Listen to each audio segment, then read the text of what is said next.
नमस्कार, ये आकाशवाणी शिमला है। अब आप पुष्पा ठाकुर से प्रादेशिक समाचार सुनिए। प्रधानमंत्री नरेंद्र मोदी आज राजस्थान के बीकानेर से 103 अमृत भारत स्टेशनों का उद्घाटन करेंगे। अमृत भारत स्टेशन योजना के अंतर्गत इन स्टेशनों को अपग्रेड और पुनर्विकसित किया गया है। इन स्टेशनों को क्षेत्रीय संस्कृति और विरासत प्रदर्शित करते हुए शहर के केंद्र के रूप में विकसित किया गया है। इन स्टेशनों में कांगड़ा जिला में बैजनाथ पपरोला रेलवे स्टेशन भी शामिल है। उत्तर रेलवे के जम्मू संभाग के वरिष्ठ वाणिज्य मंडल प्रबंधक उचित सिंह ने बताया कि 8 करोड़ रुपए की लागत से पुनर्विकसित बैजनाथ पपरोला रेलवे स्टेशन में कई आधुनिक सुविधाएं सृजित की गई है, जिससे स्थानीय लोगों सहित पर्यटकों को भी सुविधा होगी।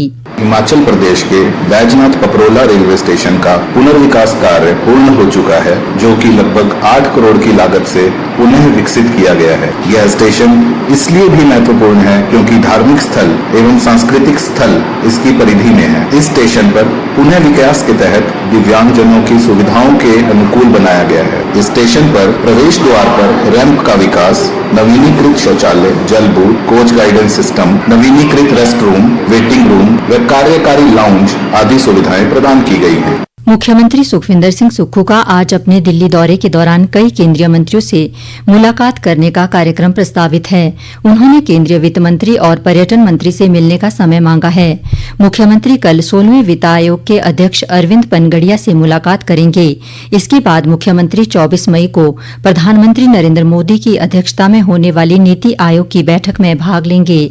ऑपरेशन सिंदूर की सफलता के उपलक्ष्य पर प्रदेश में भारतीय जनता पार्टी द्वारा भारतीय सेना के सम्मान में तिरंगा यात्राएं जारी हैं। यात्राओं के दौरान सेना के शौर्य, पराक्रम और बलिदान को याद किया जा रहा है।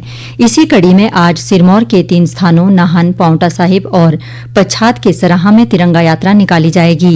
नाहन व पांवटा साहिब की तिरंगा यात्रा में पूर्व केंद्रीय मंत्री अनुराग सिंह ठाकुर, भाजपा अध्यक्ष राजीव बिंदल, सांसद सुरेश कश्यप सहित कई नेता मौजूद रहेंगे। वहीं चुराहा विधानसभा क्षेत्र में भाजपा मंडल चुराहा तिरंगा यात्रा निकालेगी, जिसमें भाजपा विधायक हंसराज इसकी अगुवाई करेंगे।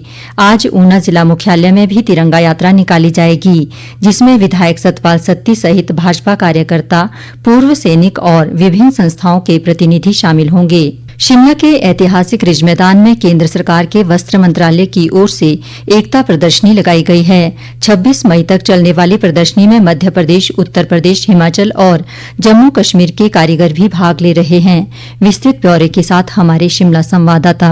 शिमला के रिज मैदान स्थित पद्म देव कॉम्प्लेक्स में केंद्र सरकार के वस्त्र मंत्रालय की ओर से एकता प्रदर्शनी लगाई गई है। इसमें ऊन, जूट और रेशम के उत्पाद लोगों के आकर्षण का केंद्र बने हुए हैं। 26 मई तक चलने वाली प्रदर्शनी में मध्य प्रदेश, जम्मू कश्मीर, उत्तर प्रदेश और हिमाचल के कारीगर भाग ले रहे हैं। प्रदर्शनी एकता मंच, वस्त्र मंत्रालय और हिमाचल सरकार की एक संयुक्त पहल है, जिसका उद्देश्य ऊन, जूट, रेशम शिल्प, कपड़ा व्यवसायियों, नीति निर्माताओं और कारीगरों के लिए एक मंच प्रदान करना है। आकाशवाणी समाचार के लिए शिमला से योगराज शर्मा। राजस्व व जनजातीय विकास मंत्री जगत सिंह नेगी ने कल वन अधिकार अधिनियम 2006 के संबंध में समीक्षा बैठक की। उन्होंने कहा कि वर्ष 2006 में वन अधिकार अधिनियम को राष्ट्रपति की स्वीकृति प्रदान की गई थी और 1 जनवरी 2008 से वन अधिकार नियम लागू किया गया है। उन्होंने कहा कि FRA 2006 के तहत अनुसूचित जनजाति व अन्य सभी श्रेणी के सदस्य या समुदाय जो 13 दिसंबर 2005 से पहले कम से कम 3 पीढ़ियों से प्राथमिक रूप से वन भूमि पर निवास करते आ रहे हैं और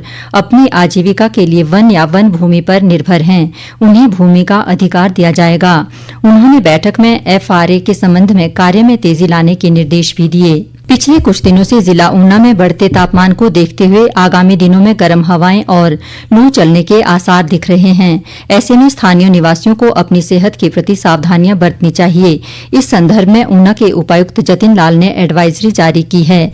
अधिक ब्यौरे के साथ हमारे ऊना जिला संवाददाता। प्रदेश के मैदानी इलाकों में बसने वाले ऊना जिला में इन दिनों गर्मी का प्रकोप बढ़ गया है, जिसके चलते दिन के समय में भी आम जनजीवन पर असर पड़ा है। ऐसे में जिला प्रशासन एवं आपदा प्रबंधन प्राधिकरण द्वारा लोगों की सेहत को ध्यान में रखते हुए एडवाइजरी जारी की है। लू से बचने के लिए लोगों को दोपहर के समय खुले में जाने से परहेज करने और ज्यादा पेय पदार्थ लेने बारे परामर्श दिया गया है। जरूरी काम के लिए बाहर जाने पर शरीर को सूती कपड़ों से ढकने बारे भी सलाह दी गई है। लू लगने पर व्यक्ति को तुरंत किसी छायादार जगह ले जाकर ORS का घोल पिलाने बारे भी कहा गया है और हालत में सुधार न होने की स्थिति में नजदीकी स्वास्थ्य केंद्र जाकर चिकित्सा सुविधा प्राप्त करें। आकाशवाणी के लिए ऊना से राजेश शर्मा। इसी के साथ प्रादेशिक समाचार का ये बुलेटिन समाप्त हुआ। नमस्कार।